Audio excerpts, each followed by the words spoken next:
So you can probably tell by the title, this is kind of like a message or an open letter, if you will, to Canon and what I think that they can improve on. It's to do with the 90D that will be coming out, or maybe even the camera after that. Now, so many people are straight flocking to Panasonic and Sony because there are just things that these cameras can do that this can't. Now, this is almost the perfect camera for YouTubers or filmmakers. So I'm just going to be talking about why this is not the perfect camera for me. Now, there's a few reasons, and I'm just going to straight up get into them and kind of just say, Canon, this is how you make a perfect camera. Just please do it.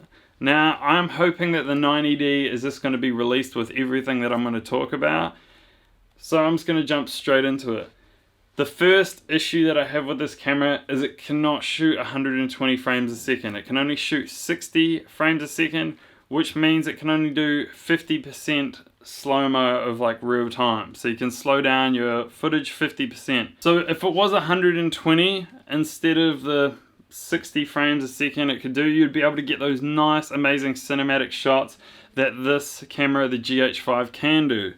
Now, that is the one thing that I am missing. I'm hoping that the 90D does have 120 frames a second. Now, there's two other main things about this camera that I really hope are going to be changed as well. The first one is flat profiles. Now, the GH5, you can pretty much get this like washed out flat profile. It's got like hardly any color or anything in it, and you can color grade that and make amazing footage out of it. With this, it's pretty much baked into everything that you record.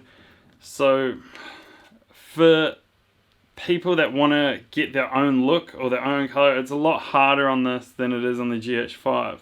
The third thing is in-body image stabilization. The GH5 has in-body image stabilization inside the camera, and it also has stabilization in a lot of their lens, and they'll work together and just create absolutely smooth footage. Being a YouTuber, you definitely need a flip out screen. Now, Canon do have cameras that can shoot 120 frames a second, like the Canon 1DX Mark II, but we need this. The Canon 1DX Mark II does not have a flip out screen. If it did, I would probably buy it. That is literally a game changer for me and a lot of other YouTubers, because you definitely need to see yourself when you're actually framing your shot. So Canon, basically 120 frames a second on a camera that is a flip out screen. I really don't care that much for 4K. I could go without it. It would be an advantage, but 120 frames a second, 1080p. That's all I'm asking for. Please do that with the 90D Canon, please.